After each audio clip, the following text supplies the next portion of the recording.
खरं तर आपल्या सगळ्यांसाठीच हा आनंदाचा दिवस, आनंदाचे क्षण आहे असं मी म्हटलं.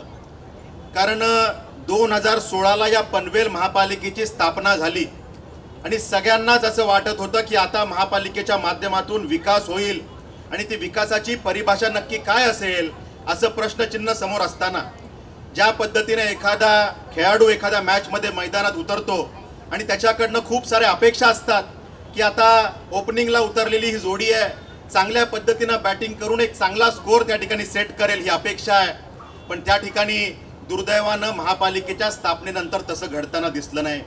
त्या ठिकाणी जसं मैदानात एखादा खेळाडू उतरतो आणि त्या ठिकाणी समोरच्या बॉलरचा अंदाज यायला खूप वेळ जातो. बॉल येतो कुठंतरी पायाला लागतो, बॉल येतो कुठंतरी खांद्याला लागतो, बॉल येतो कुठंतरी हेल्मेटला लागतो, म्हणजे बॅट सोडून सगळीकडे लागतो. अशी स्थिती सुरुवातीच्या कालावधीमध्ये आम्ही बघितली आणि त्यामुळे थोडासा भ्रमनिराश झाल्याचं चित्र त्या ठिकाणी होतं. पण त्यानंतर मात्र एखादा वन डाऊन प्लेयर येतो आणि मग त्याच्याकडनं अपेक्षा वाढतात.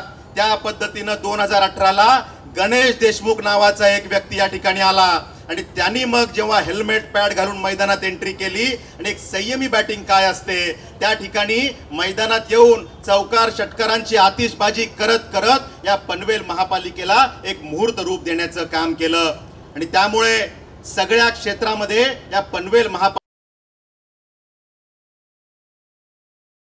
आणि म्हणून त्यांचं मनापासून मी अभिनंदन करतो आणि कौतुक करतो की आणि त्यामुळे ज्या पद्धतीनं पनवेल महापालिका पुढे जाताना आम्हाला दिसली की खऱ्या अर्थानं एक कूस पालटणारं शहर, एक कूस पालटणारी महापालिका असं हे महापालिकेचं स्वरूप आज आहे.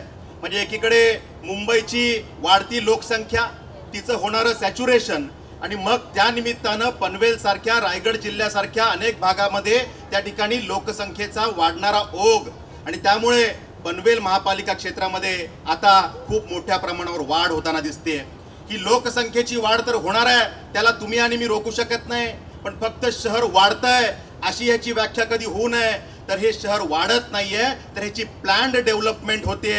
हा त्या ठिकाणी विषय आदरणीय प्रशांतजी ठाकूर असतील, आमचे महापौर असतील, आमची सगळी टीम असतील, यांनी हे विजन डोळ्यासमोर ठेवलं आणि त्या पद्धतीने या शहराचा विकास करायला सुरुवात केली. ज्या पद्धतीनं गणेश देशमुख साहेबांनी सांगितलं की शहर त्या ठिकाणी वाढणं म्हणजे त्याची फक्त इन्फ्रा डेव्हलपमेंट करणं असा विषय नसतो. रस्ते झाले, ड्रेनेज लाईन झाल्या, अन्य विकास झाले म्हणजे शहर वाढलं तर असं नसतं. त्या ठिकाणी शहर तर वाढलंच पाहिजे, पण त्याची ग्रोथ ही प्लॅनिंगनी व्हायला पाहिजे.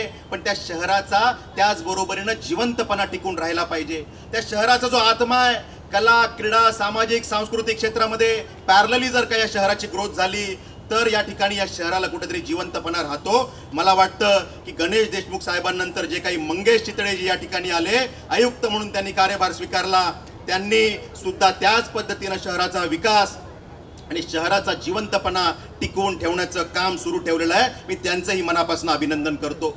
सगळीच महापालिकेची टीम त्या ठिकाणी, उपायुक्त असतील, सहआयुक्त असतील, सगळीच टीम, सगळेच अधिकारी हे त्या ठिकाणी खूप चांगलं काम त्या ठिकाणी करतायत. आणि त्यामुळे ज्या पद्धतीने या शहराचा जिवंतपणा आपण सगळेजण टिकवण्याचं काम करतोय, येणाऱ्या कालावधीमध्ये या सगळ्या विषयामध्ये खूप चांगलं काम होताना आपल्याला दिसेल. आज ही अकॅडमी साकारली जाते. ज्या पद्धतीनं या भागातलं पोटेन्शियल आहे त्याचं वर्णन वेंगसरकरजींनी केलं, ते पोटेन्शियल त्यातून चांगले खेळाडू घडवणं, शेवटी दगडातून आणि खड्यातून कोहिनूर हिरे काढणं हे कुठंतरी त्या ठिकाणी एका रत्न पारख्याचं काम असतं. मला वाटतं दिलीपजी वेंगसरकर ते काम चांगल्या पद्धतीनं करतील आणि देशाच्या पातळीवरती आंतरराष्ट्रीय क्रिकेटमध्ये आमचे पनवेलकर चमकताना दिसतील ही खात्री व्यक्त करतो. या चांगल्या मंगल दिनाच्या आपल्या सगळ्यांना मनापासून शुभेच्छा देऊन थांबतो.